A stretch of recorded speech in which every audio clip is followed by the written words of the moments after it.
future of this country, and we are doing politics with it. And you're saying John Mahama is responsible for the what? He is the one to cause a state of emergency, halt the activities there, because you know why? The difference is that when you call a state of emergency, you have put the country on a red alert. It means that now you can properly deploy the military. When they go in there, and I was listening to Sekou Nkrumah, he was on your set on 22nd September. He was clear that he's spoken to one or two of the military chaps, and it's clear that if they are given the green light, they will move in, but they're not going to shoot to kill. What it means is that when there's a state of emergency, that place is a red zone, no-go area. But if you're a recalcitrant citizen and you go there, you go there at your own peril. How different is that from government's ongoing red zones? Because now we understand, is it 100 meters apart or away from riverine communities? Human societies. We have the river guards, is it blue water guards, and the military also joining them? Human societies are not governing. You say it's not enough? It's not enough. But look at, if it's enough, we should be getting results. Humans as we are, we sometimes want force. That is why when leaders sometimes take the hard measures. Today we applaud Singapore. Do you know what Lee Kuan Yew did? He said he who wants to govern Singapore must govern with an iron fist. Don't come and tell me that Lee Kuan Yew had a lot of time to stay in there. That is not the argument. Yes, he did, but that is not the argument. The argument is that Singaporeans sometime in the past were spitting all over the place. They could spit in the office space, they could spit anywhere they are. Today they are not spitting on the ground because there was a strong measure that you cannot be spitting around here. It doesn't look nice, it's filthy. So we are saying, and I'm saying that if everybody was saying, oh, let's call state of emergency, let's do that, then all of a sudden they are all checking out. I'm saying that for me, my constitutional duty under Article 41 on the duties of a citizen, I won't check it out. I'm saying that I will hold the highest person accountable. It's the president who must cause a state of emergency. Let all the 33 million Ghanaians stand on one side, and let me stand on one side. That's not my issue. Posterity and society will know that there was somebody who took the battle to the final line. So you won't even commend the government for revoking the airline? It has not solved the problems. Because the point is that if lead gets into the soil, it's going to take about 70, 80, 100 years to be revived. That is scary. So I'm simply saying that if the president calls a state of emergency, the red lines will be drawn. Humans as we are, sometimes we need a bit of force. When Ghanaians get to know that now there's a state of emergency in those specific areas, trust me, they won't go there. But now with all these type of laws we have revoked, they will still go there. DCs and MCs are still into the issues. So I'm simply saying that we must force the president of this country. And it's not about President John Mahama. People shouldn't get me wrong. It's not about the person sitting in there. It's about the laws. Article 69 says that something must be done when a head of state is not doing something. Article 57 says there shall be a president who will be head of state and then commander-in-chief. It didn't say there shall be John Mahama, there shall be John Mills, there shall be Jerry Rawlings, there shall be Kufuor, there shall be Akufo-Addo. No. He said a president. So anybody in this country who is 41 years old and above can be a president. When you mount that position, Article 69 says that if you are found wanting and your conduct is inimical to the state, we should remove you. My argument is that if we think that we are constitutionalists and we have Article 69 in our constitution, why are we not giving premium to it? For example, so now, today as I sit here, if I want to categorize the democratic hypocrites in this country, I want to say with all due respect that Alban Sumana Babin is one of them. He goes to sit in parliament, use the same constitution to rule this country, sometimes quotes Ecclesiastes and says there's time for everything. And then when it comes to performing properly, he's not doing that. I've sent this notice to him. He's decided not to talk about it. He thinks he will rubbish it. He thinks he will throw it under the carpet or he will put it in the dustbin. It will never go into the dustbin. I've taken it to the court. I'm calling for a mandamus on him, for him to be brought to court to send the petition. Sorry, it's a notice to the Chief Justice. The laws are clear. The Speaker of Parliament cannot hold on to my notice. This is not a petition. He should read Article 69. He said a notice. It's different from, I'm not petitioning Parliament. People shouldn't be confusing the issues. So that it becomes an issue that the Speaker of Parliament it is within his remit to keep it or not. He has no power to keep it. The Constitution says that at 69, I must bring a notice. When I bring a notice, send it to the Chief Justice. Let the Chief Justice empanel 4 other senior members of the court. And then let them determine whether there's a prima facie case. Take it to the Chief Justice. Let him say that there's no prima facie case. I'll be excited. Then posterity and Ghana will know that it is not only the president who does not want to call a state of emergency. But Ghana's judiciary says there's no prima facie case. What that means is that he has not done no wrong. But you cannot keep it at the Speaker of Parliament level when the law says take it to the next level. Awal is also here. You're listening into this. At least you should be commending government for revoking the air license. Thank you so much, and good morning to our cherished viewers and my co-panelists. Well, yes and no. Just because, yes, because it has been revoked. No, because it has not stopped mining in the forest reserve. How do you know that? Yes, I was speaking to a former deputy CEO for Minerals Commission. He told me that that LI in itself did not come into being to make people, to make companies get concessions in the forest reserve. As I speak right now, about 5 companies, I'm yet to really confirm that about 5 companies are mining in the forest reserve, and you cannot stop them. Yeah, but we can't verify those claims now. Yeah, that's why I'm saying that. That's the reason I have not mentioned the names of the companies. So let's assume it doesn't. But I'm saying that they said it exists today. You cannot ban mining in forest reserve because there is an LI. I'll get you the LI that mandates you can mine in the forest reserve. But the LI 246 came to only regulate. So now that LI has been revoked. So now there's no regulation, as it had come to no, but it gave excessive. So that's why I'm saying that I'm not really going into details because I'm not a lawyer, but I'm telling you that maybe we'll come back to it next year. So if it were not an issue, why would we have civil society asking the president to? So that is why he was also surprised, because that's the reason. After they came in, after they took over, they took over as the government. When they saw it, they felt that no, revoking it is really counterproductive. That was why they wanted to only amend the law. And that is the reason they couldn't really revoke it within the stipulated 120 days that they said they will do. Because they felt that the law in itself, it's not the law that mandates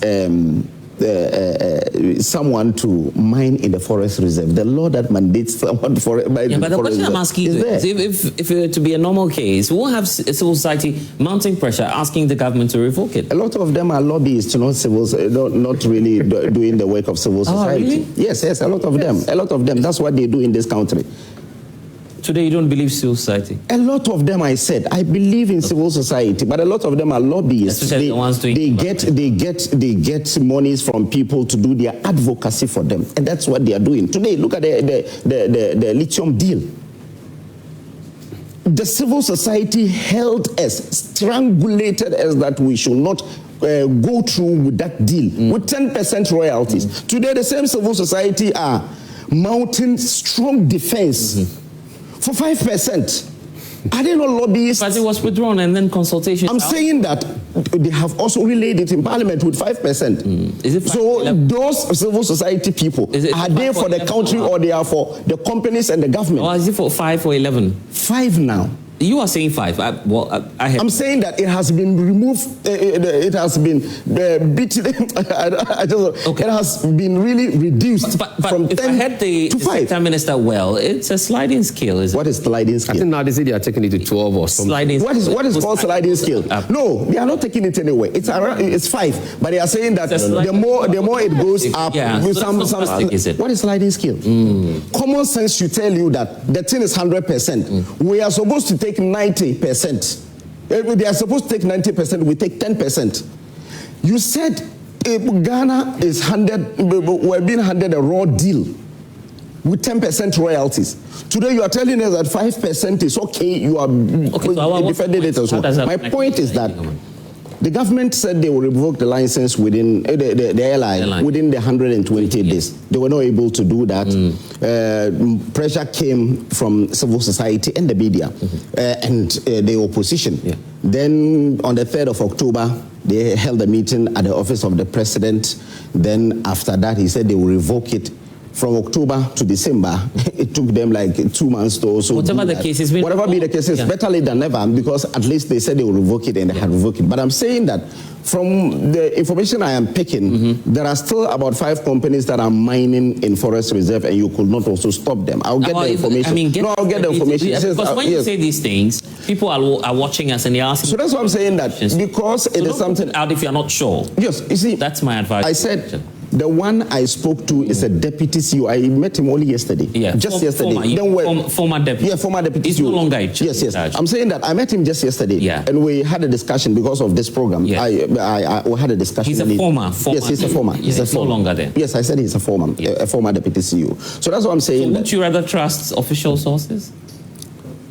I'm writing to them to seek for information. Okay. Yes. As I speak, I have really drafted everything. I'm writing in spite of this to Minerals Commission to seek for information, so that when I come here, I can put the information out. But I'm writing to them. I can show you the draft of what I have written to really ask them whether indeed someone can mine in a forest reserve now. And if there are companies... Your party in the Ashanti region is under prosecution for some of these activities.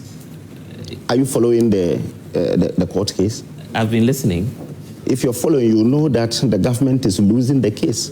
Really? Yes, because according to the government, they do not have any documentation to show that indeed he authorized someone to go into the concession to do it. When they were asked to... But this is just at case management level. Yes, so the case management, they said, bring in all your... he needs an official correspondent. It does not negate the witness's account, is it? You went to court and said that Chairman Wuntumi Akontamainen had given someone the authority to enter into forest reserve to destroy our water bodies. Then they said, bring in your disclosures. In the disclosures, they said, tell us if really you have any document to show that indeed Chairman Wuntumi authorized the person. You said you don't have any document. Just at case management level. That's what I'm saying. That let's wait. You see, there is a saying in Chi that Dokuno Abin, Kwasiakra Dokuno Abin is a Tushia on Abin. You could tell from the case management that they don't even have anything. It is just trump up charges just to really destroy his name. Let's wait and see what the outcome will be. Janet, are you happy about the fight so far? At least the LI is gone. It's not the matter of revoking the LI. It is the matter of enforcement. Is the government going to enforce and make sure that people who are mining in forest reserve are stopped? I don't think so. Because if you can arrest people and the following day the people will be walking in the streets and people will see, and then you revoke an airline, and the thing is to do what? Is to make sure that people don't go to mining reserves to size to mine. I don't think forest reserves to mine. I don't think it's going to work because it is the enforcement that is key. You know, when people talk about Frimpong Mansu's report, it pains me because it's like someone pushing another person down and you are angry with it and another person kills someone. You don't compare the two. Frimpong Mansu's report was talking about they getting excavators and the excavators getting out of where it was supposed to be. It's the same thing that is happening with the NDC. If not because Hanabisu was like, to me, pushed to come out to retract the words that he gave. He said the same thing Frimpong Mansu said. And now we are having MMDCs being jailed for 8 days for entering into places whereby there were court orders that they should not listen, defiling court orders because of mining. These people are not me. They are not from my party. They are not from any political party. They are from the President Mahamad's political party, the NDC. And this is a man who is supposed to help us to fight corruption. So revoking the airline to me is not what we are looking for. It is the enforcement that is key. There's only one, actually. It's not like there were so many DCs. But even with that case, he's been fined and he's even challenging that. You know something? Challenging that you know something? And I'm even surprised and flabbergasted that it wasn't the government that took this guy to court. It was an individual. I am encouraging more individuals to come out because we have more MMDCs during this President Mahamad's regime involving in Galamsey. These people, you see, they are accusers. Same thing I've done to Awal, I'll do to you. When you say some of these things, we need evidence. You need to back it up.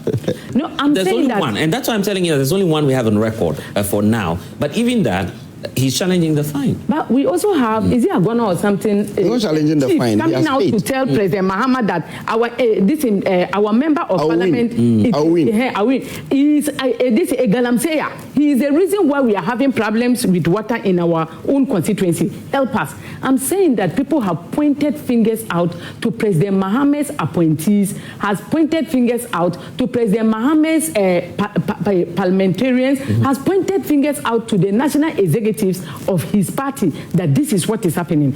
And we are not seeing any result.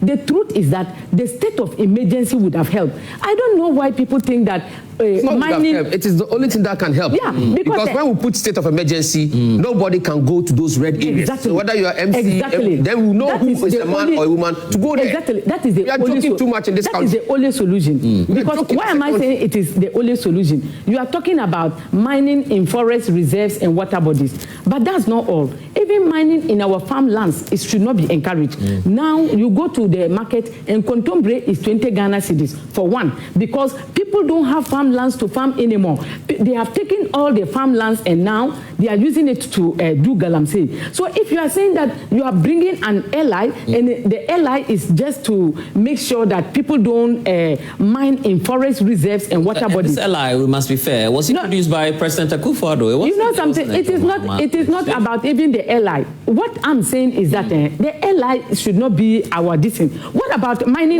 but that's the question I'm asking. If it were to be a normal case, that this legislation doesn't change anything, why would we have CSOs campaigning against? You've just realized that these CSOs, they don't even learn. They don't read themselves. Yeah. Have you seen that? Even the ally, they don't know what it means, but they were fighting for it. Now they fought for it. To be fair, to be fair. You just said something. Yes. That the ally doesn't prevent people. You say it doesn't prevent people from mining forest reserves. No. I know personally some of the CSOs involved in this. You can't tell me that Arocha Ghana hasn't stood up for environmental issues in this country or all over the years. Eco-conscious citizens. I mean, all of these groups. But let me tell you something. Ekenashe-based group. They've all been. They are lobbyists. You know, we're just told that they are lobbyists. That is what they do. But they are lobbying for their interests, which is to protect. There's a difference between activism for a purpose, freedom fighters, and lobbyists. If you go to America, we know lobbyists. We should be licensing them as lobbyists in this country, so that at least we know that they are there. They should just be hiding behind CSOs to really say that they are just working for freedom fighters. They are lobbyists. Let's be frank with these CSOs. I am becoming very angry with the type of CSOs we have. These are people who are not protectors of Ghanaians. I mean, neither to think of the vulnerable. Listen. We had this. See, Kenashe group. Look at the. They use the system to better their bread. No. They use the system to better their bread. These CSOs. I'm a woman. Yeah. I'm a woman, and most of these CSOs, they have some clauses included in their documents that they fight for women. Because of that, they got so much money to train women and other things. Look at what happened to the Chief Justice. Which of them? I saw big CSOs coming out to coming out to support government against it. Those are CSOs in other fields. No. I am talking about CSOs who have forgotten. CSOs that got money from women. You cannot tell me that. And then they use this money to fight against a woman. Yeah, but they are not trustworthy. Of the grade anyway. Okay, let me. So tell us, and tell this country. Yes. What results on this Galamsey fight has these CSOs achieved? The coalition against illegal Galamsey must give us a result. The water bodies are still milky. Yeah, but the soils are getting contaminated. The forests are getting deteriorated and destroyed.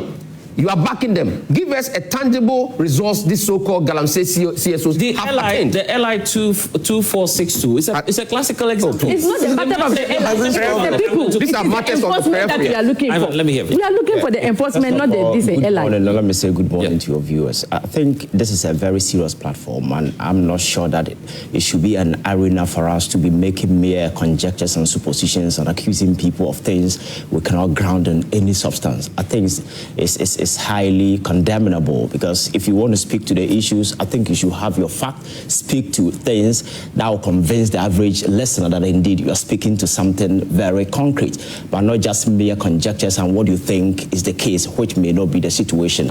Yes, it's a fact that all of us here is against Galamsey. I'm not sure there is any reasonable person out there who will go all in for Galamsey, because we know the menace and how it has destroyed our forests and the lives of people in this particular country. That is why there has been this consistent advocacy that we need to ensure we protect our forests and our water bodies. That is a fact that has been established. And I'm sure across the political divide, including those outside the civil society, over the years have been, I know a couple of them. You're saying the civil society groups are now... Everybody may have his opinion. I know a couple of them who have been very vocal on governments, and they've been part of this a bit of success that we've been able to achieve a bit. It's not a magic. You cannot just wake up and they say, hey, Galamsey, and everything extinguishes, you understand? And you see, in order to assess your progress, I think you must always take a peep at the past and see what actually the state of play and where you are. This particular ally, for me, is one of the most despicable single legislature that has ever been introduced in this particular country. It's a single legislature that legitimizes and licenses people to go into the forest reserve. Awal is making mention of existing. There is no existing ally. So you can't just base argument on conjecture. You could even mention an ally. This is an ally that motivated people like Wuntumi and several others to go to the forest and destroy the forest. And as we speak, that particular case has become a criminal matter. It's a fact you can speak to, not just mere conjectures and suppositions and what you think. You understand? So the fact is that we were somewhere. Some advances have been made. We are not out of the woods yet. But nobody can sit here and conclude that where we were is the same as where we are today. There has been some advances. So he's asking for a concrete... He's asking... Hypocritical. No. Look at it. No. It's West now. Before election, the water turbidity level was somewhere around 12,000 to 15,000. 14,000. So today... So take it 15,000. Today is 94,000. So you see the man who's talking about... Today is 94,000. That is a lie. That is a lie. No. What is the 19,000? He's an NBC man here. That is a lie. I'm saying that... Kenneth Shibe is saying it's 94,000. You see, this sort of full soldier argument will not help you. I'm speaking to a fact. Yes. No, this is the kind of full soldier argument, because... When Yaku water processing plant has been shut down because of turbidity. Listen, you sat here... has been shut down. So do you need anyone to tell you that the turbidity is west? So let him land. You sat here, you lied. I never confronted you. So did I lie? You were just feeling... Let him land. When did I lie? No. You were just feeling emotional hallelujah. You didn't say anything of fact. Did I lie? Listen, let me make my point. No, did I lie on this platform? The fact of the matter is that there is a problem. We all want... But you know, he's asked the question. Okay. In concrete terms, you say the evidence that there's an improvement. No, but if you look at how many of the companies have been pushed out of the forest, and then the Naba's operation has resulted in taking a lot of people. These things are quite obvious. You understand? Still, we are not. That's no. But do you expect a distraction that has happened for over 8 good years for somebody to use just 10 months to get everybody out? He doesn't understand that. No. The argument is not about restoring the thing within 2 days. So the argument is about halting it and making sure that you are moving away from that. But it's not the argument is making. No. As a government, you need something that happened over a lot of years. Who say we should use 1 year to resolve it? You're asking for results. You're asking for results, and I'm telling you that this is... People are still in the forest. No, but nobody is denying that. You said there's an I'll give you all the opportunity. You sat here, so you made a lot of unfounded allegations. I sat here quietly and listened to you. It is my time now. What of this haranguing thing? Please, just give me time to make my point. Yes, okay. You understand? Yeah, I get it. So the fact of the matter is that there is a problem. We all went the way. You're saying it's obvious that there's an improvement. There has been, unless you don't want to, for whatever obvious reason, you understand? Because where we are in 2016, 2017, 2018, 2020, 2021, when this despicable ally came to operation and licensed a lot of people to go into the forest reserve today. Today, can you make mention of a single forest reserve that has been mined? You mentioned people are there. It's a lie, because even the source of your information is the former Minerals Commission. Former CEO. You want people to take you serious? You see, it's a lie. That is why I'm saying it's a serious platform. How do you know it's a lie? No. I told you that I am seeking for information. Listen, I told you that. It's a lie. He told me, but He told you. authenticate it. I am With what? seeking for With information, and I'll document? come on this platform Look at to this. tell you. So the what? You should have companies waited. that He mentioned You companies. should have waited. You don't come and lie because people are listening. You understand? Don't come and lie when you don't have the fact to prove it. So did I lie? No. Let me You see why CPP is different. NDC, MPP. No. You just lied about the stability. You just lied that there's stability. No. This is a serious program. This place is a serious program. Madam. No. Stability. You said the stability has improved. But then they just told you it has not. It's a lie. Janet, hold on. Don't come here with lies. Okay, so let me. Ivan, what I want us to do is to now focus. So land on the point for me that there's an improvement. Yes. And that you can't use 10 months to solve all the problems. an age-old problem. Yes. He says, look, there's another layer, state of emergency. Yes. Declare that and let's freeze. Let everybody stop. No. When we know, The fact that when everybody has stopped, listen, and now you can now do guys, that. I know your passion. The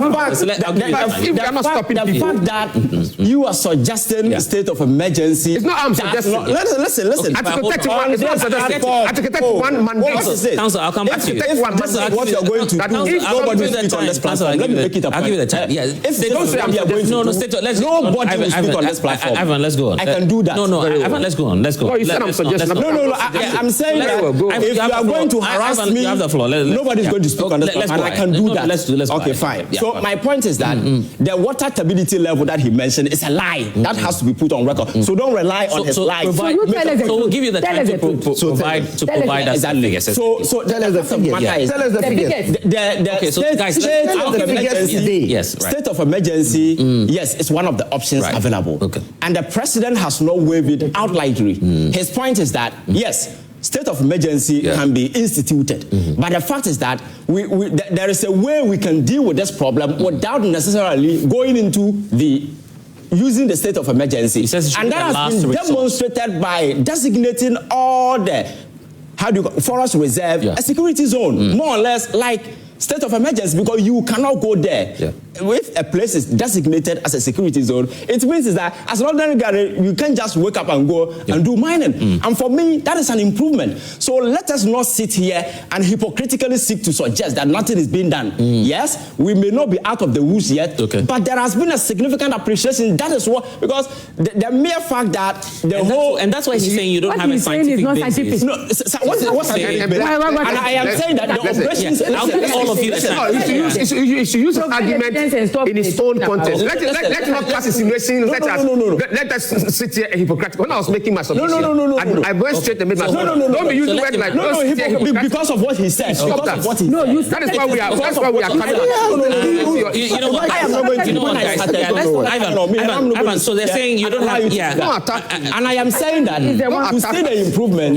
You see the operations of the various activities going on in the various forest reserves. For instance, NATMOS has been in operation for quite a long time. And I think the activities are quite obvious if you want to see it. And again, if you want to gauge the number of people who are in the forest reserve, they are not there. The minister has reported that there is no single person in the forest reserve that is doing mining today. And for me, that is... And you believe that? Exactly. You believe that? Oh, that is the information that has been given, unless somebody is able to prove contrary. Because you can speak to the fact that, I went to this forest reserve and there was somebody there. And again, the revocation of the LI has been something that Ghanaians have been asking for. And as a government, you have a duty to ensure that particular LI is revoked, because I've told you, that is the single document that legitimized and motivated people to go into the forest reserve to do mining. So if there has been a commitment on the part of government to revoke that particular LI, you think that is not a win? Because that is what the civil society organization were asking for. And the government has done it. Like, we may all have our preferences, whatever that we think.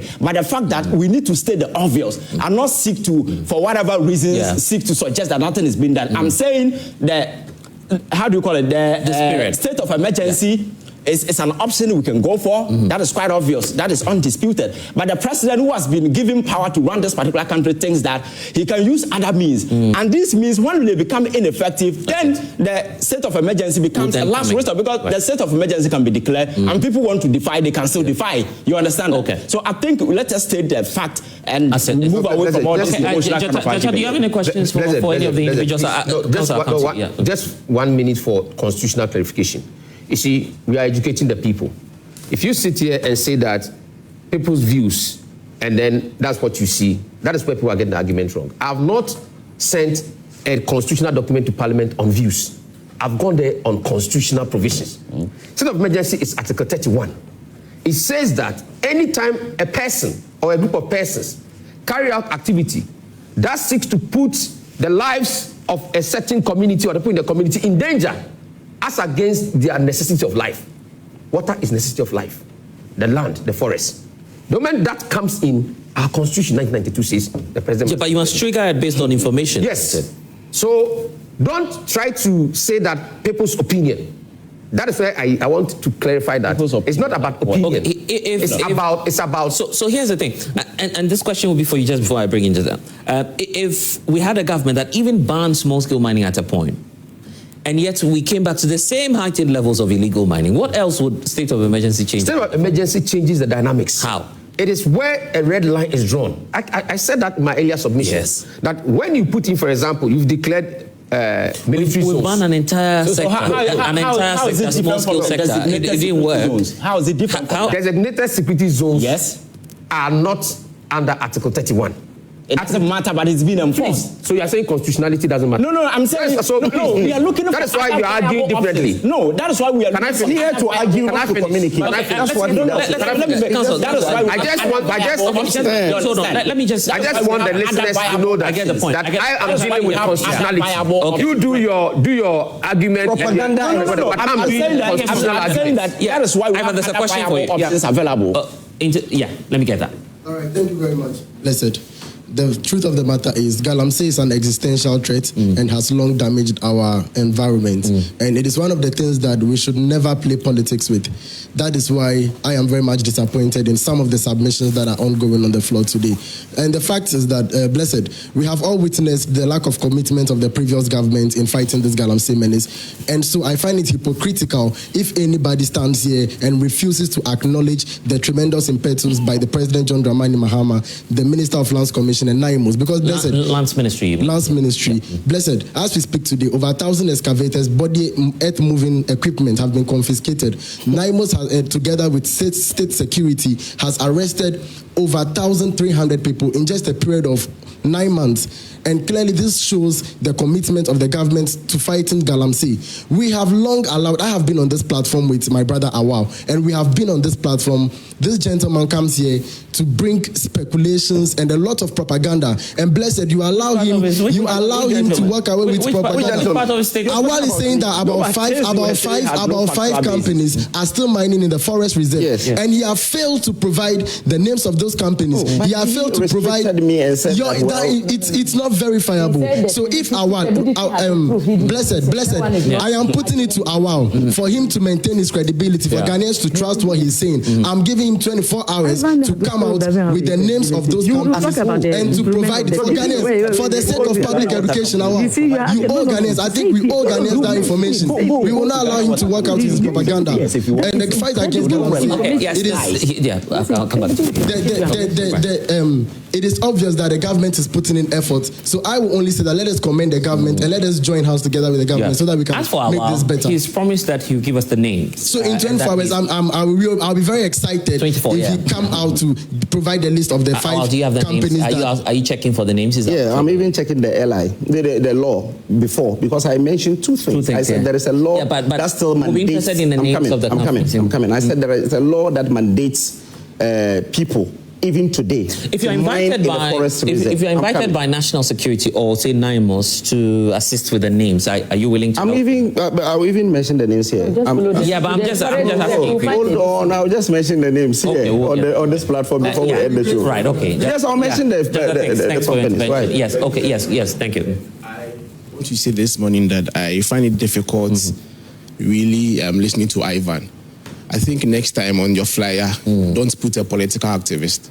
I mean, that's what I'm saying. That we've gone past this. Let him be, or let it be known out there that he is an NDC. You are not somebody who is doing the bid. You see how uncomfortable. Ivan, you see how uncomfortable it is. You see how uncomfortable it is for you or for you to have and listen to your panelists there. You last year on Onya TV sat on Katismat show and you were accusing. In fact, you mentioned verbatim. I was listening to you right now that President Nana Akufo-Addo is directly involved in Galamsey, where you could not even substantiate. You sat there and you say that he was involved. You made that claim that you couldn't substantiate. Today, Awal is talking about what some CSOs or some companies who are mining the forest reserve, and he's unable to mention because Blair said he should be categorical with the names and all of that. You sat here and talked about the stability level without producing any facts. You see how uncomfortable it is. Blair, I have said that when it comes to this Galamsey issue, it is something that has, like my brother said here, it's an existential threat, and we shouldn't play politics with it. But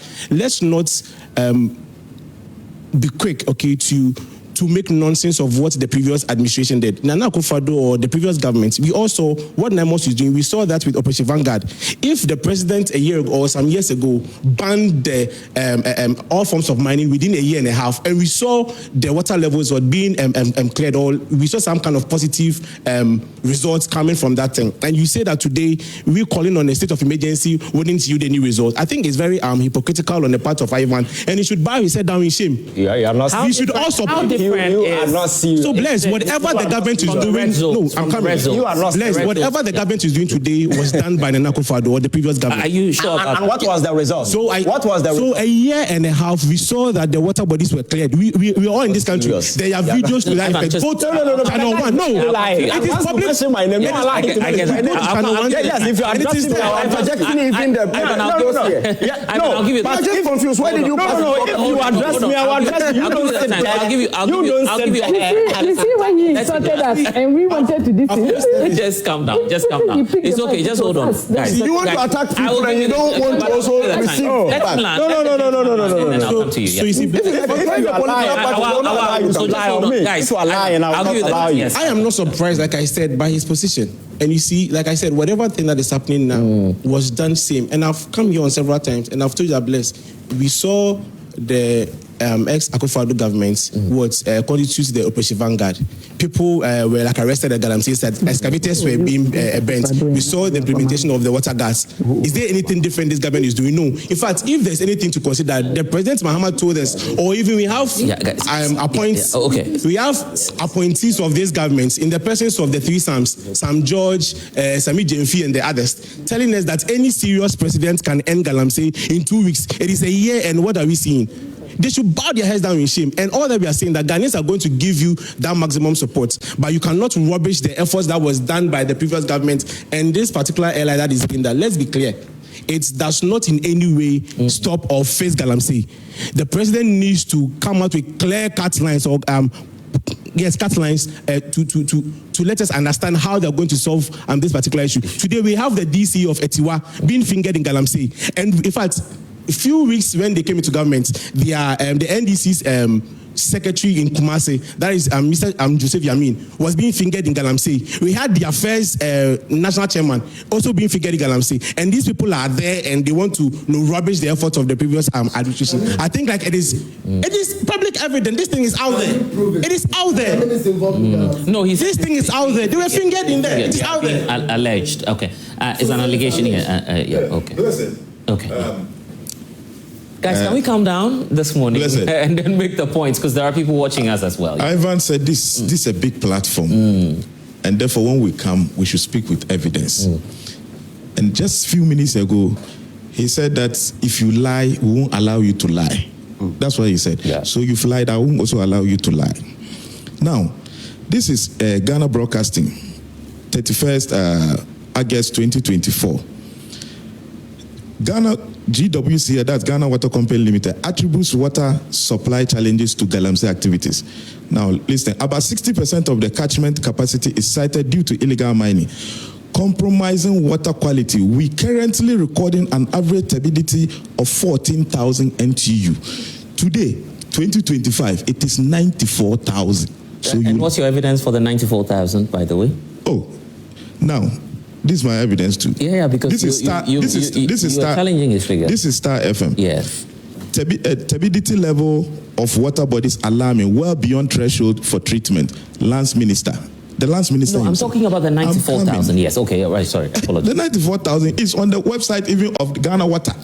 It's there. But just point me to that so I can put that to you. I just read it. If you give me time, I can say 14,000. You mentioned 14,000. Yes. But it is not. Even the last time we spoke here, I even mentioned it. And I read it to you that it is 94,000. Ghana Water Company. Ghana Water Company. This is not. Ghana Water Company has officially issued their water turbidity 94,000. This is not the first. So which one do you have? No, I'm asking you. I'm asking water. That's what I'm asking. As at 2024. Yes. Blessed. So blessed. Time to look for Blessed. 94,000. Let me even make the work simple. As at 2024. Yes. It was 14,000, right? The minister in 2025 is telling you that the turbidity levels of water is becoming alarming. What does that tell you? That should even signify to you that there's an increase to something. Yes, but even if it is 1%, even if it is 1%, you were specific about 94,000. And I said, do you have the? Which 94,000? You took a mic and for all this elaboration, you are just lying. You can't point to a single thing. Ivan. No. He mentioned my name. He mentioned my name. If you mention my name, I'll put you on the spot. All right. So don't sit there and lie. I'm giving you the time. So you are disrupting the program. This is disrupting the program. Where's the 94,000? Can you give? If you give me a minute, yes, a minute. But you should do your research before you take the mic. No. Don't allow them to do that. I'll give you the. Don't allow them to do that. Come on. If you don't have fact, don't take the mic. Yeah. Come on. The 94,000. You come here. You know something. Come here. Come on. The 94,000 you're referring to. Just hold on. Come on. The 94,000 you're referring to. He said he's coming. He's coming where? He said, we are on TV. People are watching us. He came here and spoke about the turbidity level being improved. Yes, you should tell us. No. That was not scientific. Reference to the 4,000. No. You talked about the improvement. Yes. Ivan talked about improvement of the turbidity. And Awal said that the no. I'm not talking about Awal. Okay, right. So if you say the water level have improved because the turbidity levels have improved, you give us a figure. Because what you have said, no, it means nothing. And you said 90,000. It doesn't matter. You say it is and you say improve. What is the meaning of improve? So let's. What's your source of 90,000? What is your source of improve? Yeah, okay. Here's the figures now. Yes, right. No, this is my Joy Online. Yes. It says 94,000. I'm coming. 4th October 2025. I want us to move on. And I know my Joy will not publish things that are not verifiable. Now, water turbidity level now 90K. And you say a state of emergency isn't necessary. That was the last time I told you when we met. I'm asking for the 90,000. Where? Oh, please. The source. I'm reading from my Joy. My Joy. Yeah, my Joy online source. I quoted the date for you. That one. 4th October 2025. And that's what I'm telling you. That this is not the what? No, I want you to. You see, come on. I want you to help. Yeah, I want you to help me. That's why I seem to be asking you the question, because you're fact checking, right? So you need to quote the specific portion of the article that says the turbidity levels went as high as 94,000 or 90,000. So we get a clear perspective. That's why I'm insisting. This was a program we all did. I'm quoting the Swami MP here. He said, that is John Darko. John Darko authority? No. But if it's not an authority, you publish chairman for the Mines and Energy Committee and you quote him. I'll be amazed that my Joy Online will quote George Darko if George Darko misled the team here. So that's where the difference is. No, but I'll be shocked that I don't think you misreport my Joy Online. No, if you say my Joy Online, if I come to spread the falsehood here, will you publish it? Hold on. Will my Joy Online publish it? That to you. So let me explain that. They can quote me if I you can make a claim. Hold on. You can make me. Come on. Can I explain that to you? You can make a claim. We can report on that and quote your claim. That is not a claim. Hold on. That's a statement of fact. Let me. John Darko is part of the committee. John Darko doesn't work with the Ghana Water Company Limited. He's not with EPA. He's not with NIMOS. He's not with the Ministry of Lands and Natural Resources. That is the easiest route you are. So you don't trust what if you published. Go to court. I'm asking you don't trust what you published today. Okay, yes, just land on your point, by the way. Good. And then now, you see, when it comes to Galamsey fight, yes, let's put it on record that this government, this government has woefully failed when it comes to Galamsey fight. And I want to believe you trust the judgment of Erastus Donko. Asari Donko. Colleague, yes. You trust him, right? He's or you don't trust him? We work in the because institution.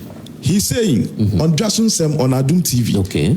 that I blame John Dramani Mahama for worsening nature of Galamsey. That's his opinion, isn't it? But he's not saying, and that's why I asked whether you trust him.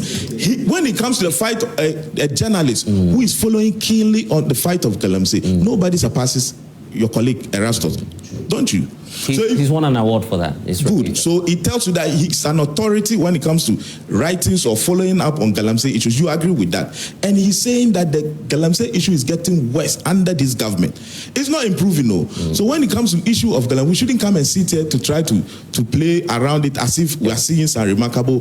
Galamsey is not only happening in the forest areas. Let's get it. Now we are even told in some secondary schools and communities, plain areas, which are not forest areas. So the fact that an airline has been repealed should not make us, should not be seen as though the fight has been won. Okay. What they told us in opposition as the panacea to ending Galamsey was the declaration of state of emergency. Anything short than that, we are not going to accept it. If we do this, we might not exhaust all the issues. I want us to tackle some more issues. But let me give the take to Rashid Tanko Computer. He's joining us via Zoom. Awal, you wanted to point something out. Yes, I want to. It should be brief, just a minute, so I can. So I'm saying, when you check the LI that I am talking about, it's not even an LI, it's an act. The Minerals Act. I'm just. You're saying you can mine in a forest reserve? Yes, that mandates the minister for lands and natural resources to give concession anywhere in this country, whether it's a mining. You mean the president? Yes, no. It's authorized on behalf of the president. He can do that, and it's the Minerals and Mining Act 206 and the Section 4 and 5 mandates him to do that. Now, the companies that I am talking about are Newmont, Achim, and Chirano. They are all mining the forest reserve today as I speak. These true, are facts. Because we've done but you, hold on, I'll explain that. When I said it, you all said that it's not true that there is anyone mining in the forest reserve. But and I've mentioned the companies. I say you all. I wanted to he and the propagandists. Be specific. Let me give you context, because we did this in this very same studio. We did a town hall on that, or a national dialogue on that, where the Newmont situation was explained to us. So if you look at the date of that, if you had given me this information, I would. So you put me on the spot. Would you listen to when I said that there are companies that are mining in forest reserve today? That even predates. But I just didn't want to mention the names. I'm coming. I said I just didn't want to mention the names because I wanted confirmation. Then you said I should point to the companies. Meanwhile, you know that 2 companies are doing it today, but you didn't point it out until I got the information. And grounded the fact for the young man. For the young man to even attack me. To give me 24 hours ultimatum to do this. You were saying that. Hold on. You were saying that even with the repeal of the LI, there are companies that were doing they are still doing it today. And I'm saying to you that the Newmont concession predates the LI, and it's a legacy. Just hold on, let me explain that to you, because we were here. The EPA. I know what you're talking about. I know what you're talking about. I'm saying that. I'm saying that the revocation of LI alone does not mean that someone cannot mine in the forest reserve. I'm coming. If the repeal or amendment of the 4 and 5 or the Minerals Commission Act, do you know that is being done? They cannot do it. Are you aware of the date for the concession? When yes, 205. So look at that date and compare it to what's happening. That is why I'm saying that the revoke of the LI today doesn't mean that you cannot mine in the forest reserve. Give a context. What is context again? Oh my goodness. You are saying that we were told in this country, the CSO that my sister said, some of them are even ignorant. It's true. Okay, because they know that this existing law is there. The Minerals and Mining Act is there. That mandates that anyone can mine in the forest reserve. The LI came to only regulate. It's okay, but if I could give you context. So now the LI that has come to regulate has been removed. They can still mine. I'm saying to you that. And you are even corroborating what I'm saying. That indeed there are 2 companies that are doing it. That's why I urged you to mention the young man has given me 24 hours. The reason for which I asked you to give me the names was because of context. Because I was here in this studio, moderated a conversation where the EPA gave us data on Newmont's operation in the forest reserve and pointing to the legal implications if we are to, for instance, revoke such concessions because they predate the airline. One, that's point one. Number two, in terms of the scale of mining, Newmont is a large-scale company doing a much more targeted mining within the area. I'm talking about what the EPA says, not my opinion. No, what the EPA told us in this. Let's not even split hairs on this. Let's not split hairs on this. Okay. What I'm saying is that I'm just saying that the names were my point and your point is the same. Yeah. Okay. The reason is that I'm saying that the LI alone, the revocation of the LI doesn't mean we can't do mining in forest reserve. All right. So the fact has been laid. Rashid Tanko Computer is with us. Good morning to you. Welcome. Your take on this illegal mining thing. Then we tackle some other issues this morning. Can you hear me, sir? And kindly unmute so we can hear the points you're sharing with us this morning. Rashid Tanko Computer, if you could just kindly unmute your microphone so we can hear the points that you're sharing with us this morning.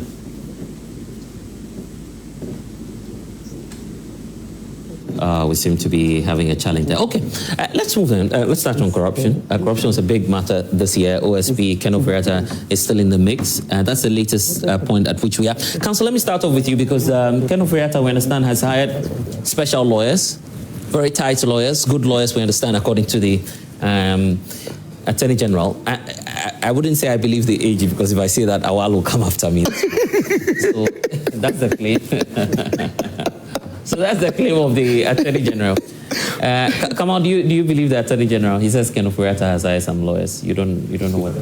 Okay, you also don't. If you have a watertight case, are you afraid of his lawyer? Why would you be afraid of his lawyer? So let's hear from Thank you very much. I mean, it's very obvious. No, he shouldn't even go for a lawyer. So guys, I'm feeding that into the broad conversation around corruption. It's very obvious that, I mean, when legal matters arise, I mean, as in every jurisdiction, a citizen is entitled to a legal representation. Yeah.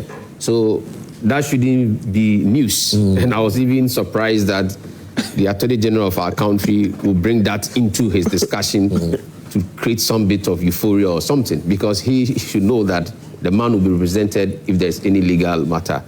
And then to even try to qualify that he's gone for top lawyers. So in the end, I don't know what he was trying to do with that narrative he was telling us. A question about that, excuse me, in the Ghanaian language. It's fire day.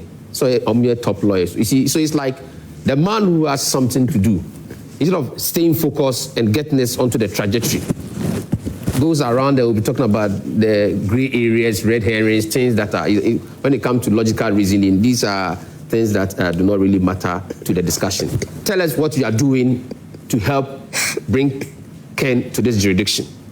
Go straight to the point and give us the legal parameters, your strategy. At the end of the day, a session of this argument has been that you can host the man via virtual discussions. That is, if you want to really prosecute this man, continue the prosecution on the virtual level, i.e., do conferences. We do conferences. You're a lawyer. We call clients. Yeah, you're a lawyer. Can you procure evidence outside of the jurisdiction? Of course, if you are doing a properly legal conference, because we do conference when we are doing trials. No, but my specific question is, yes, when you are doing can you procure evidence out of the when you are doing a trial, and the client who is a witness at the time is not in the jurisdiction, and we raise that client on a conference call. Whatever the client to be testifying is evidence. That must be at the instance of the court, no? Yes, of course. Yes, but so if a court hasn't cleared that and you're procuring that on your individual accord, that will not have relevance in court. Attorney General ignited that. Has he started that process? Has he gone to the court to say that, well, we are not getting Ken Ofori-Atta, so we want to do this prosecution via conference? Yeah, but I mean, why would a former appointee be seeking to do a Zoom accounting to the people? When of course we've given you the opportunity to... No, what I'm trying to say is that if you're having a problem bringing the man, and if that is going to give us a tussle, and if you are serious in trying to unravel the matter and give Ghana what we want by prosecuting, let's see you prosecuting. I'm saying that in our jurisdiction today, due to technology, we do what we call conferencing. I've done a couple of them. Right. So if you are in England, you are in Nigeria, you are in Togo, and you cannot come down, the court understands that today's trial, I will call my witness, my client virtual, you understand? We go there, the IT session will set it up The Zoom link will be sent. When the time comes, we'll raise you and you testify. Right. Whatever you'll be saying on Supreme Court, it's evidence. So you can procure evidence. Right. So if you think you cannot bring Ken, and you go and tell the court that, well, we want to do this via virtual mode, then let Ken tell us that I will not take that. Then we'll now be seeing the intention of Ken. But if you have not even started that, you have not taken that step, you are still handling the normal way of doing it, you want to get him physically in court, and that is giving you a problem. Ask yourself that, are you making progress? And instead of addressing those issues, you are coming to tell us. You raise a press conference, come and tell us about how he's gotten top lawyers. And for me, as a lawyer, I think that is that fallacy. But generally speaking, has the AG excited you about his posture and fight towards corruption so far? He's dealt with, appreciably some of the oral cases, top cases. You can think of the NSS and the others. I'm not impressed. I'm not impressed. You see, the venom we had as a country, the overwhelming vote that the NDC was given was on the back of a huge expectation by this country. I'm in the CPP. We spoke to the people, and the people thought that let's go with the NDC. So if you say you are coming to deal with an economy that has criminally been managed, and yesterday I was surprised when the majority leader in closing added those to his closing remarks. I said, look at these people. Are they still politicking? Do they think we are still in the campaign mood? That an economy that was criminally managed. Is that a fact? It's not a fact, because it's beginning to come out that this adjective they were using was overboard. You're trying to oversell the issue for the voters to see that you are trying to give them an alternative. Now you come, this economy that was criminally managed, do something about it. Go in there and let's see prosecutions with the result. What I'm seeing now is media charade and gimmicks. Today you have the substantive minister himself mount a press conference, come and say things. At the end of the day, it's 1 hour. He's not giving me a strategy why we are making progress. The next time you see my learned friend Ramshai, he also comes, and then they're just making it's more or less like public euphoria. Give us tangible results. I'll tell you about some of the cases in court. Let's see results. The former case we were talking about, Chairman Wuntumi's cases before court, the national security, national security cases before court. Have we seen 70% closer to prosecution? The will of justice will grind slowly. That is where sometimes we make it milky. These type of cases, the venom upon which you came, if you are an attorney general who wants resource, trust me, you can arrange with the court and you will get resource. For instance, if you seriously want to prosecute and get resource, what stops you from agreeing with the court and having a daily trial? Nothing stops you. The court can always have its rules. And you are the attorney general, you are the leader of the bar. You're not like me, a lawyer who cannot, more or less, I won't say dictate to the court, but who cannot reason with the court. But you, the attorney general, you can always get to the court, get to the chief justice, get the judicial secretary, get the chief justice to understand. I'm saying that all of these cases being initiated by the AG does not make any difference. No, I'm not saying the initiation is not right. I'm saying that for me, with the euphoria that we had, that we are coming to sanitize an economy that was criminally managed, I was thinking that 1 year, because trust me, 1 year is huge time for us to have even seen 1 or 2 conclusions that we have finished this one and a court has pronounced on that person. The oral. Oh, but Domelevo has told us that most of the things they were doing were a baggage they were picking up. So you see, you had our brother Sam Okudoto making a whole lot of noise, trying to let it look like when we come to power after 3 months, 4 months, 5 months, we will grab people and show to the world that we have nothing like that is happening. As for the initiation, fantastic. But at the end of the day, what happens in this type of political charade is that all these things happen, and 4 years will come very soon and no tangible results. So at the end of the day, have we attained results? Ken's issue. The reason why I fought the Attorney General is that if you want to prosecute him, get a court to have a reasoning with you that in his absence, even the law allows you to prosecute him in his absence. But we are saying that for justice and fairness to prevail, use the scientific mode, the new era. Arrange with the court and say you are going to raise him. Counsel, you are well aware of the rules. This is a criminal case, and it's the individual that we're looking for. I'm saying that we can still arrange with the court to do this trial. So are we able to effect arrest on Zoom?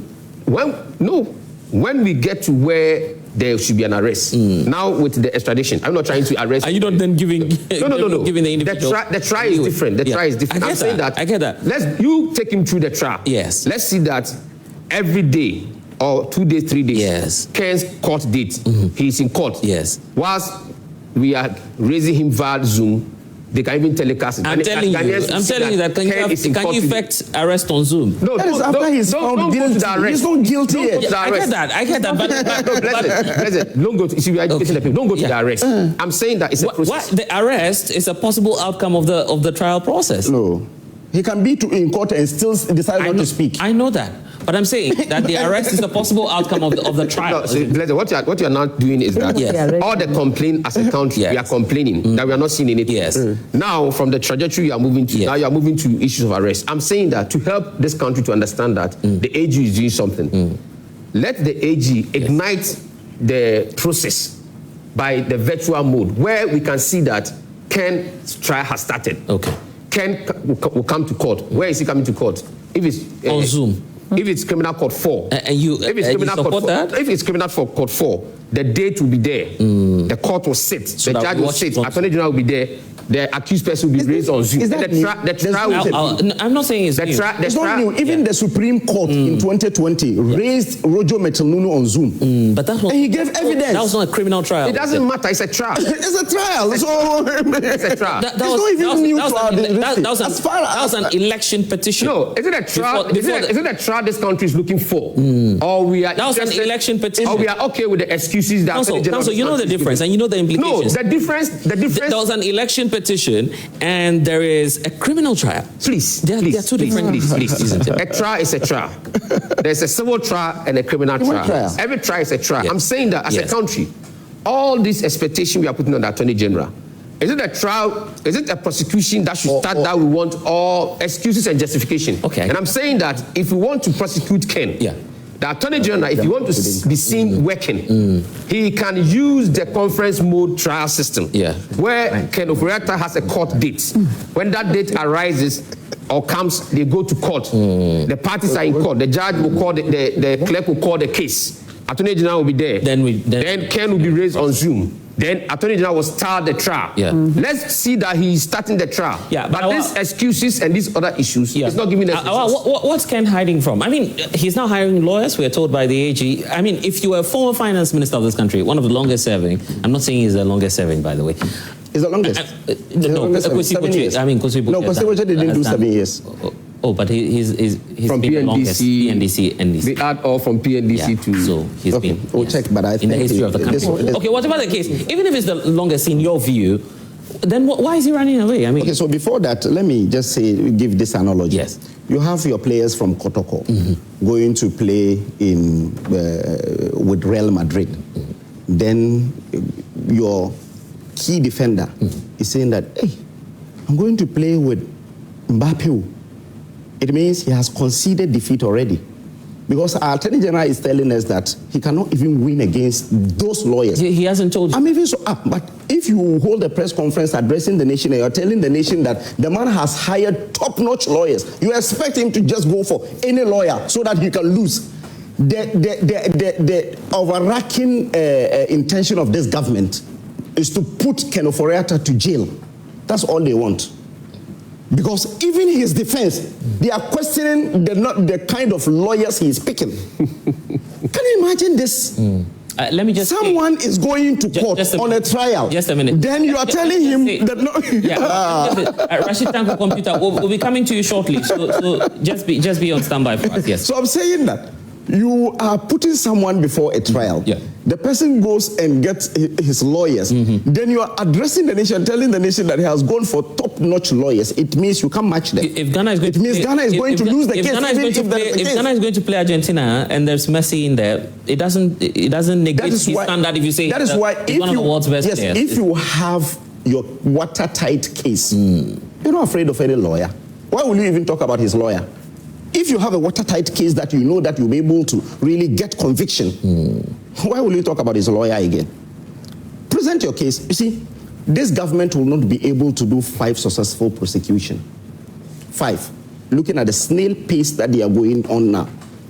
They have 27 months. You are a lawyer. 27 months of legal months before 2028 elections. Oh, really? Yes. So you're counting down. You're happy as the NPP that the time should run It's not that we're happy, but I'm saying that they have this. Yeah. They said that the economy was criminally managed. They have sent a few cases to court. They are all at case management level. The only case that is under prosecution today is the Rubohin, just one. Out of the over 200 that Okujeto and others had pointed out. That's why I'm saying that looking at the snail pace that they are going on, that is the reason the Attorney General will always come and address a press conference, just to assuage the feelings of those who voted for them. Because they told them that Ghanaians we are working. Because this is the first time an Attorney General is addressing a press conference. He has addressed more than 10 press conferences. To announce that he is going to court, have you ever heard any press conference from any Attorney General announcing that I'm going to court? But Godfrey Dami has always provided reason. He never addressed any press conference. He never addressed any press conference to say that I'm sending someone to court. He's never. Not even Martin Amidu, not even Betimult. Almost all the Attorney Generals in this country had never addressed a press conference to say that I am going to court because of 1, 2, 3, 4. But what is wrong if we have a Minister of Justice that comes to the people of Ghana on the there's come and tell us about the opponent's lawyers. The opponent's lawyers, you're talking about the opponent is going for top lawyers and so on. It means you have trumped-up charges against them. Into the eyes of when my sister Janet once said that if she were his relative, she would ask him not to come. Because I recall. He was on this show. Yes, you see, because I now side with her because everything in this government points to the fact that they just want to arrest him, bring him into this country, and persecute him. So I share with her view that he shouldn't come. Right. If there is any way they can get to him, they should get to him. Because he is not evading. You are happy telling a former finance minister of this country. Yes, the reason is that what is happening today, the intimidation that the judiciary is under today, a Chief Justice has been removed because she took an allowance. And that is why you must use the conference to try him. Exactly. If you won't come, use the conference system to try him. Why can't we get Ken Oforiatta on Zoom, as they're saying? Well, I mean, it's new to me, but Awal says we can do a Zoom trial. But I told you that Roger Metro, when he confirmed that he took tea and biscuit, he said it on Zoom. Rashid, let me get from you, Rashid. Very well, let me say good morning to you and your panel, and let me apologize for joining late. I was a bit tied up with some other activities. Let me apologize to them. I'm sorry. But, well, you see, Ghana is a very beautiful country. It's a country we love. We all love Ghana. I mean, both the ruling and then the opposition. We all mean business for the good of this country. But we must face it. You see, when political power is given to you, it's just the resources of the state which has been entrusted into your hands. To see how you can manage it for everybody to have his or her due. That is the essence of governance. The people must enjoy their fruit of their labor.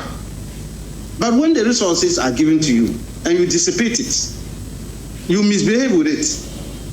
And because you feel that you have rubbed shoulders with the people and want to get away with it, and you don't want to be accountable to the people, and you think you can run and seek refuge somewhere, look, crime has no expiring dates.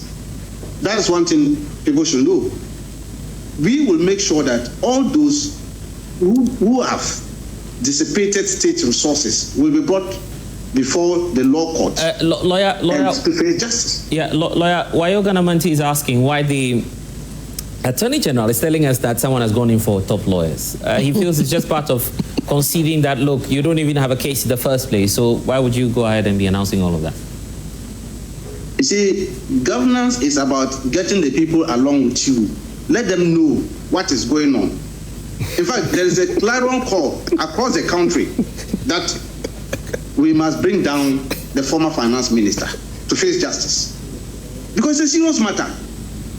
I don't know whether you have, the last time, have you visited that supposed cathedral? Have you visited that place? Go and see. You whip for this country. You whip for this country. Somebody, carelessness has led us to lose almost $58 million. Go and see. The most expensive hole you can see in the whole country, in the whole world, not even Ghana. And yet, you think that we should fold our arms? No, that's not what I'm saying. But if you're feeding that into the kind of promise you made, they're pointing into the quote that, for instance, the majority leader made just last night, saying that the country was criminally managed. You made promises. You said there was going to be Operation Recover All Loot. You were going to hold people to account. It's already a year. That's what I'm saying. But they have run away. They are not fugitives. A lot of them. All the people in the oral report, or which one? Some of them. Those in the oral report, some we have arrested and they are facing the music in court. Others have run away. We are pursuing them. Who has run away? In fact, the issue of the former finance minister, extradition notice has been sent to the U.S. authorities. He is battling it over there. He doesn't want to come. And I'm not surprised my good brother, Awal, is insisting he shouldn't come. You see how they are. These are the you feel he's the one feeding. You feel he's the one feeding information to Ken not to come back. But he just said it there. He said That's right. Awal is the one behind that. Yes, that one I agree. He can't fight that. See, my brother Awal is there saying it. Yes, he's here. He thinks that the man should not come. Yeah, Awal, you're the one telling cannot come. So what is it doing? Is it not abatement of crime? What he's doing? But don't you know that it's an abatement of crime? He said you are abatement. You. The lawyer, he has not committed any crime. Ken has not committed any crime. He has not even been charged. That is what we should understand. He has not committed any crime. He has not been charged. Awal. You have your day. Yeah. I just joined and I apologize for joining. Okay. So allow me some time. We're taking to have you in the studio. Okay, yeah, right. Yes. I in fact, I have some emergency I need to attend to. Okay, so yes. You see, needless be, please, nobody is persecuting any opponent here. Let me assure Ghanaians and my good friends in there, the NDC government will never persecute its opponents. No, we are not enemies. We are not. We are only opponents. The opponents mean we are opposing each other on policies and strategies and direction. That is how we do the game. We are not enemies. So we will not use the coercive force of the state to persecute our opponent. That is not in the DNA of His Excellency John Dramani Mahama. Okay. But that doesn't mean that when people have questions to answer, they shouldn't come and answer the questions. Yeah, but it's as though, and you've heard people say that what is it about Ken Ofori-Atta that you have, that you specifically want him to be here physically before all of these proceedings can continue? I mean, there are some people under the SYL-NDC administration, the previous one, they were tried in absentia, for instance. I'm saying that his case is so serious, it's so grievous that we cannot try him by Zoom, as my good brother is asking for. They should come. How serious? Why is he running away? The question is why? Is Ghana not his country? Every criminal matter is a criminal matter. How is this so serious? I'm even surprised they are deciding him. Was it not the same man that the minority, almost 88 of them, by then, in fact, the NPP leadership, 88 of them, MPs, did a press conference asking for the president, Nana Akufo-Addo, to remove him from office. Yeah, but was there any point in that press conference where they said Ken Ofori-Atta had committed any crime? No, he said I'm saying, why were they asking him to remove? At that time, why were they asking for his head? They said the country had lost confidence in his leadership. That was what they said. And I'm saying that because they lost confidence in his leadership, they knew what he did. They knew that he was bringing the country to its knees. His policies. Do you know that due to Ken's recklessness handling of the economy, our old fathers, grandfathers, grandmothers, in fact, Janet's grandfather was part of them. They went on demonstration for their money. Wow. Haircut, haven't you seen them? Have you ever seen it since your life in this country? Have you ever seen old men going for demonstration for their own money, their hard-earned money? They picketed at the Ministry of Finance. Where was Awal and Co? Is that why didn't they see that? The former president, Nana, this line of submissions and arguments doesn't help. Look at this. Can you the fallacy is too much. He's on a campaign. He's still on a campaign mood. Diverting issues. It's not right. Let me. Okay. Yeah. All right. I am saying that the former president, President Kufuor, did you hear his interview recently?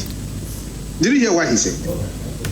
When he was making reference to the DDEP, he made reference to all that. Maybe send him to the political story. Your own report, the report that you wrote after you lost the election, Professor Makukwe report and all that, having to make copious reference to Ken behavior and the DDEP.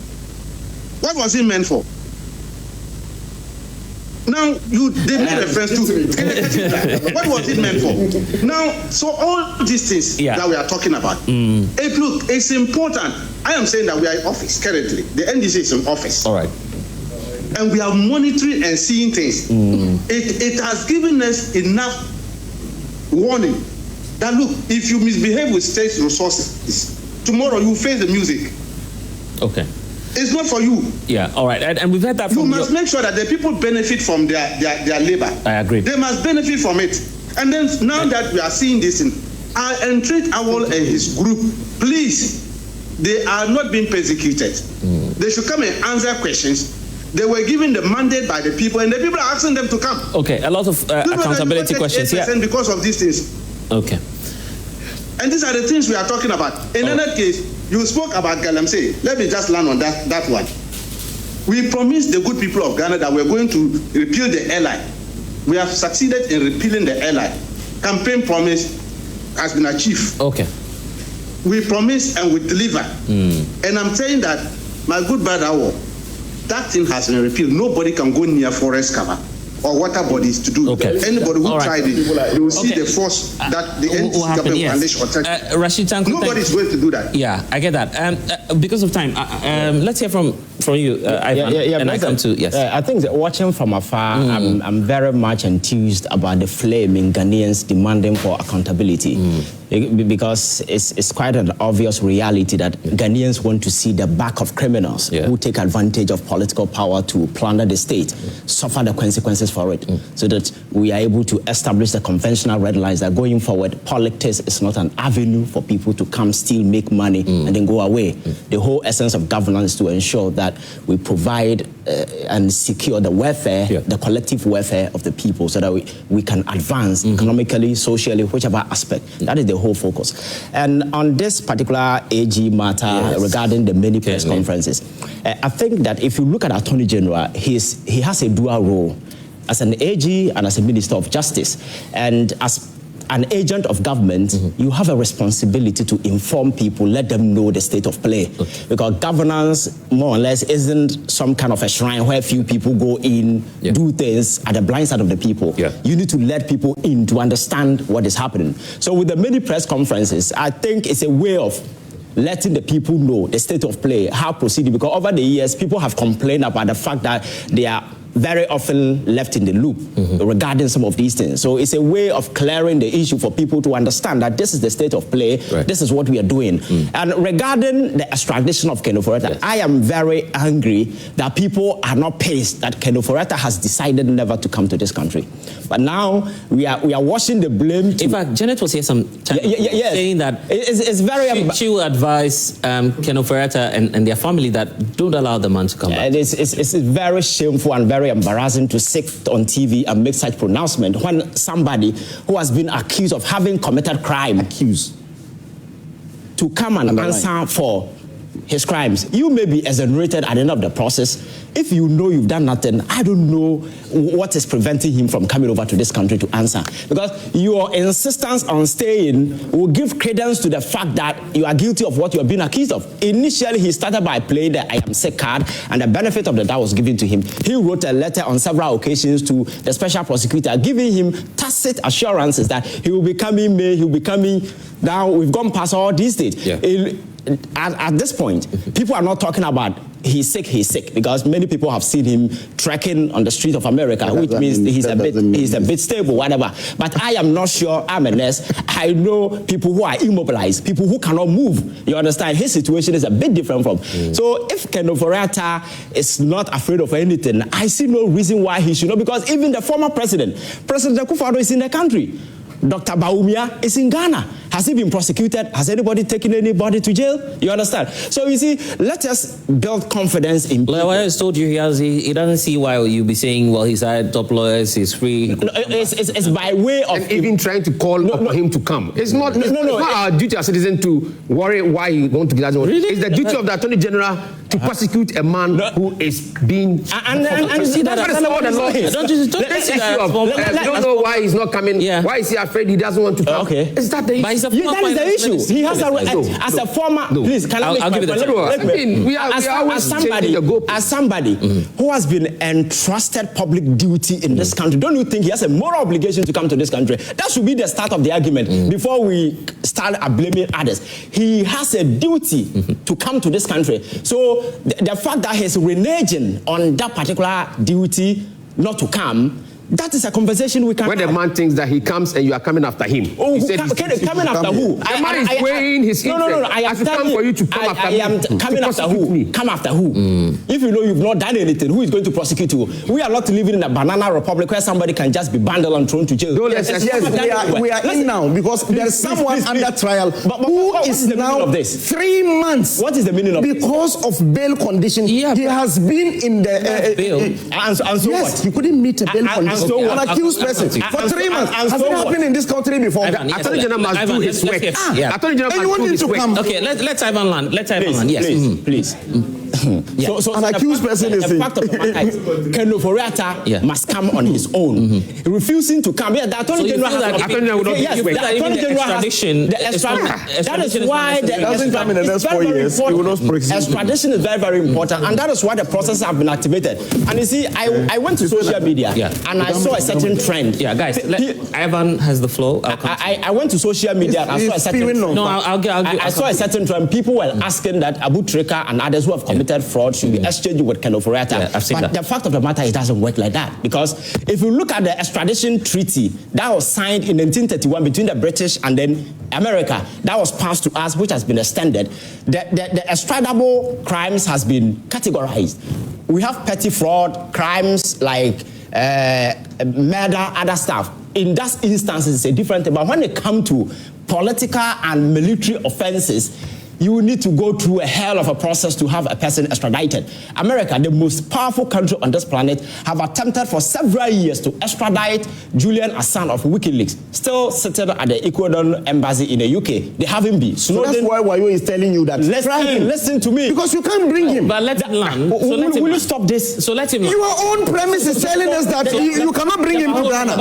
Hold on. You are shifting the duty of the Republic to the citizens. He must come. Guys, these things are unnecessary. Let him land. These things, your own premise. Let him land. These things are has required for some time. I sat here and allowed you to say whatever you Ivan, you have so the fact of the matter is that the Attorney General is the country at this point is going through a process just to have the man extradited. Yeah. And that is a legitimate process. Right. So the delays may be as a result, because at the end of the day, the whole case, after the indictment, will have to go to a federal court in the United States of America for it to be pronounced. Right. And after the ruling, even the State Department in America, and then there's the State Department will have to make a determination as to whether the person will be extradited or not. Because as we speak, this woman, Sadinam, who left this particular country and who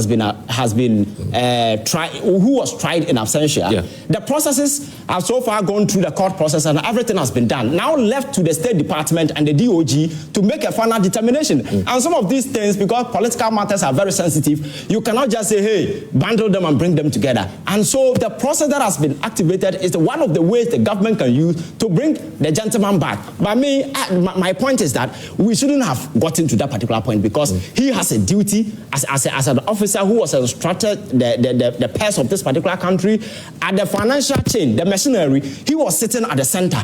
He has a duty to the people of this particular country. Nothing stop him from coming because the people. So if he doesn't come, then what next? So that is why the process has been activated. But you said the process is and you are asking those you are saying the process is cumbersome. Those who are saying he should be tried in absentia. You see, he can be tried in absentia, but you know it's not an option that is available. You just go take it. You understand? Yeah. You need to exhaust all other means because if you go to court, the court will verify whether all these processes have been exhausted first before you can succeed in doing that. Yeah. And again, the Attorney General is conducting, or the Special Prosecutor is conducting investigation. You don't know the kind of information the person seeks. Maybe he seeks his presence. And that is why there has been constant this discussion back and forth to have him extradited into this particular country to come and answer. And for me, that is a straightforward argument. So I find it quite disheartening when people sit on platforms and seek to suggest that somebody is not doing anything when the person at the center of this whole controversy has a duty to return to this country. Was he not the person who was appointed finance minister? Was he not the person who made all the dangerous decisions that affected the people of this country? Today, go to the cathedral site that he mentioned. Go and see. Hellhole, we pushed almost $97 million. People were sitting at the finance ministry, dipping their hand into consolidated fund without recourse to law authorization, and they were adding money up. You understand? These are things, the SML deal is on the table. The investigations have been completed, and then he has been named. His name has been mentioned as a person of interest in that criminal investigation. Adding more charges. No. I'm just asking why he should come into this country. So the people of this country demand that particular thing from him. So for me, I think he has a duty to come because if you know you are not guilty of anything, nothing stop you. Ghana is not a banana republic where Khan comes in and we abandon him and throw him to jail. No, he's never going to dance. Okay. Just a correction. Julian Assange is not still in. He has been. I'm saying he has been. He was there for how long? He's a free. For how long? America attempted. No, stop the lies. You have been. You just lied. That is the case. He said he's still sitting there. That was what he said. Stop the lies. When you sit here. No. The import of this argument. But he said on the platform that he's still sitting there. I even wrote it. I wanted to follow serious factual matter doesn't matter. No. How long did it take him to be? You call people to how long? So I'm telling you how Kimber said the when he is a free man. He says on your platform, on Joy FM platform, that Julian Assange is still sitting there. Anything is a joke. The point is that serious factual global matters. The point is that we are talking about facts right. Extradition process. You understand? Extradition process and the hell you need to go through, and that is why I am citing. You should even agree with him that he should. It doesn't change the fact that he was there for several years. For how long has he been there? So don't sit here and play around the issue when there's something of it to be ignored. Yes, initially you shouldn't be lying on the platform like this. Initially you were defending Ken Ofori-Atta's decision not to come now. But looking at what has happened over the years, the assurances that, I will come after my medical procedure. I mean, at some point, we're giving updates.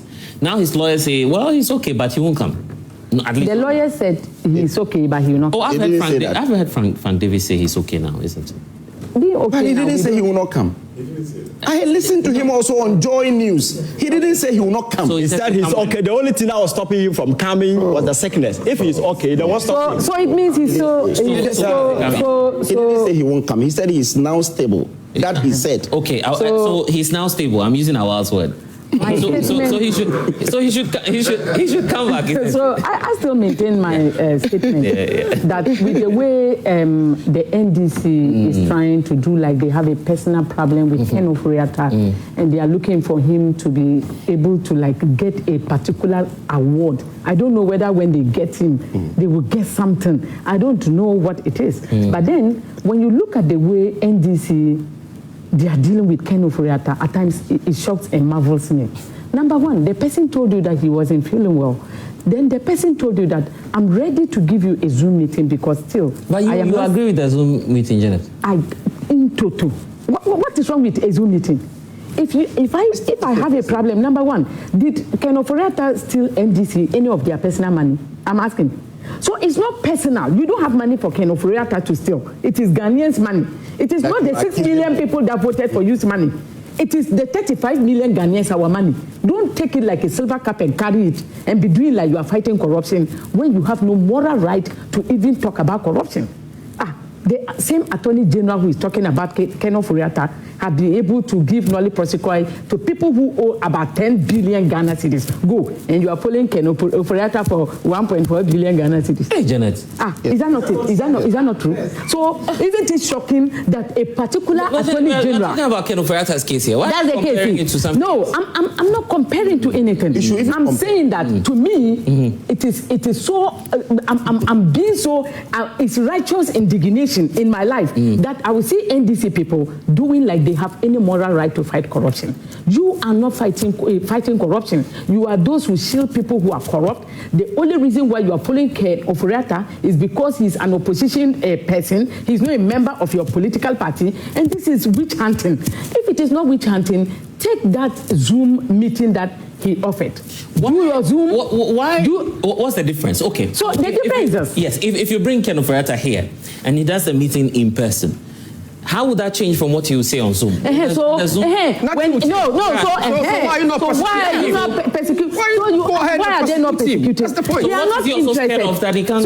No. They are not stable. NDC is not interested in persecuting Ken Ofori-Atta.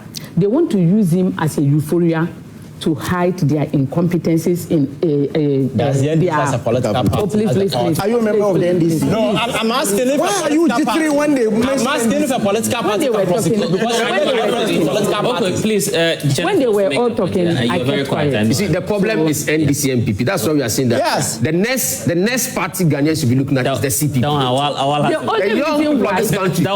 only reason why Look back to the the only reason why Ghana we are having a problem is because the NDC is trying to shield their incompetencies when it comes to executing their promises by talking about Ken Ofori-Atta. Okay. Because Ken Ofori-Atta should not be the only issue. Do you know that so if you served, Janet, are you saying that if you served as finance minister for that long, yes, even on the basis of and I'm not feeling well, and I'm somewhere. But you just told us, Awal just told us he's stable. No, he's stable. Being stable doesn't mean that in the hospital, when they say a patient is stable, it means you will not die. That's what it means. Yes, but you are not well. When they say you are stable, it means that you are off.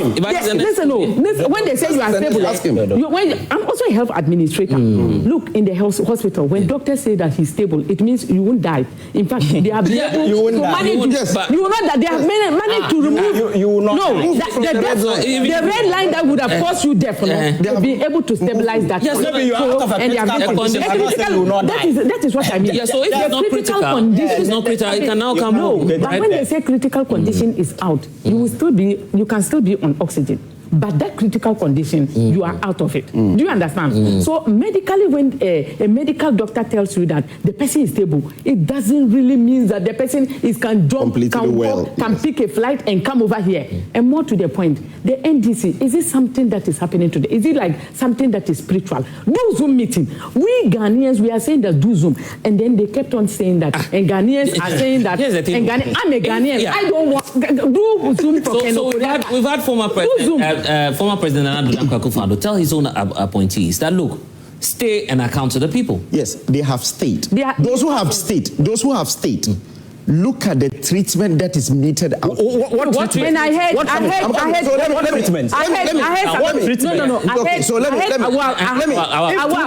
you say something that I disagree with. I heard you say that they are taking a snail-like space in dealing with issues. Prosecution, yes. You know how Ghanaian judges are. You know. You've just seen that the president has just removed one judge and has placed another judge there. If you tell them that they are snail like this and they will like, you know what I'm saying? We don't want our cause to become kangaroo cause. So to me, the wheels of justice, as you said, it grinds slowly. Yeah, but so to me, I side with the NDC.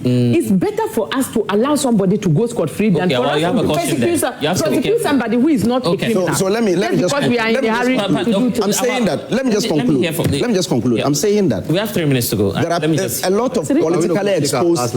A lot of politically exposed people went through trial in this country. Some were even jailed, but none of them faced even 1 day of detention. William TVA, Bafu Boni, Abuga Peli, they were never detained for even a day. I'm coming. Why do you said you don't have time, but so I'm saying that they went through 2 billion. Now There is someone who is an appointee of the former government who has been in custody for the last 3 months because of I'm saying he's talking about the bail condition. So you expect Kenofariata to come here. I don't think he can even meet any bail condition in this country. So he will not come. Are you not prejudicing the process? I'm saying that why will I prejudice when we have someone who is in custody for the last 3 months because of a bail condition?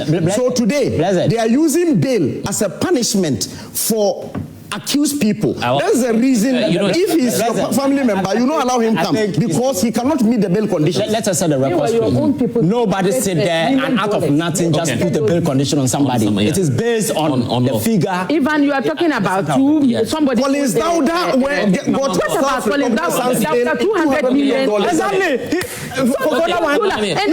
That is too much. That can be prosecuted. No. I never heard you say anything about it. Have you ever engaged me on a let's heard you here on 2 occasions. Okay, I'll come back to you. 30 seconds. Yeah, I'll come back to you guys. I'll come back to you. The admission or the pronouncement of the Attorney General that Ken has gone to look for good lawyers is clearly to me that the AG is accepting that he's a bad lawyer. Because a good lawyer should be ready to meet a good lawyer, regardless. But in this case, the AG is not going to enter appearance. You should be mindful of that. So why is he having qualms with the kind of lawyers the former finance minister is going to seek for? Now, the Pandai NDC candidates, the Supreme Court has said that they should look for other means of substituted service to serve him. Not so. Including yes. So if Ken is not coming, and then it's not against the law that they can use social media to commence trial, I don't see why we are still holding on to having him in person. To have him in person. Now, isn't it surprising that the Attorney General that has told Dr. Dufo to take over 2 billion of our money as part of 60-40% negotiation is chasing meager amount of money, making press conferences, accusing people. You see, the difference about this Attorney General is that he comes to organize a press conference and tells Ghanaians that the kind of evidence I have is shocking. We are tracking things, and if you see it, you'll be amazed. Already prosecuting you, pitching the person or the accused people against Ghanaians, and that is very bad of him because these things are supposed to be done in the court of law, and he should go there and battle and stop the numerous press conferences. That's the case. Jata, our time is running out. Jata, and I'll come to you. 30 seconds. 30 seconds. Yeah. Thank you very much, Blessed. So all I have to say is that I think Ken Ofori-Atta must return voluntarily for the sake of his reputation, to redeem his image, and to also prove to Ghanaians that he is not corrupt, just to prove himself. And also to say that the AG is not putting in effort to combat crime, it's a total lie, because as we speak today, the office, the IOCO, has been able to exceed their recoveries. They've been able to recover over 300 million Ghana cedis, and their target for 2025 was around 200 million Ghana cedis. So it clearly tells that the oral is in process, and government is doing well to do that. Okay, but that's okay. Yeah. No. Anyway, but it's an agency, obviously. Our time is up. 30 seconds, so we can go. The reason why Ghanaians voted for them was not to come and make any public spectacle of anyone trying to do that public trial. In fact, there are instances where people who have been found guilty have been tried whilst they were not present. That the trial was absentia. So same can be done for that is the finance minister. They shouldn't hide behind these press conferences to cover their incompetence, like my sister Janet said. The real issues are that today there are teachers who have worked for 1 year and they've been paid a month's salary. The real issues are that you promised Women's Bank and you've not been able to deliver. The real issues are that Galamsey is still lurking in the background. The real issues are that today the Ghanaians are still waiting for the president to make a very critical issue on what's our our economy is, and also the Galamsey issue. Because of time. Please, they should not be hiding behind this conference. And you see, it reminds me of a particular literature that is the Ozymandias, written by the where it talks about the fact that there's a particular king, who thought. I need to make my voice. I know. But for the sake of time, Rashid Tanko, 30 seconds for you, so we can wrap up. Well, I want to take this opportunity to wish everybody well. I mean, those in the studio and those outside watching us, that this year has been a very exciting year.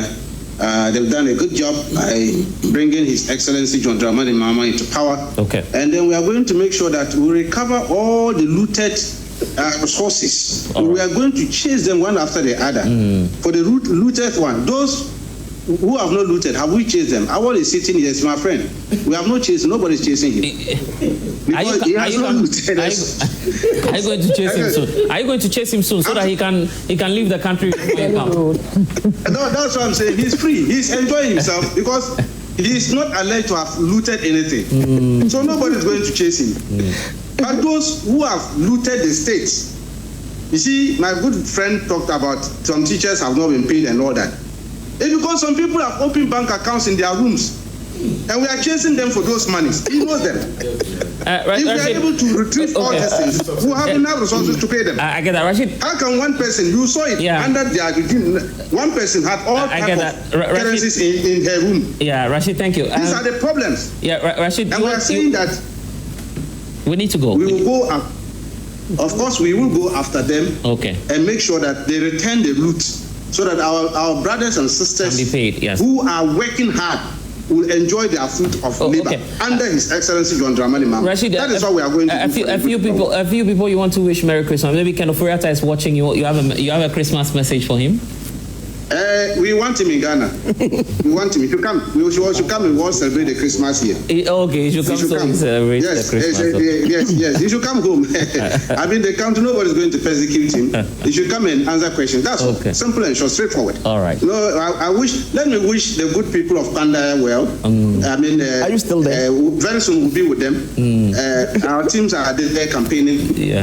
After 13th, we are going to zoom in there. All right. And my good brothers can only defer or suspend their defeat. Ultimately, they will get the defeat. Yeah, it's just unfortunate. We've lost time. So, we need to go. There's a feedback that I want to read for you.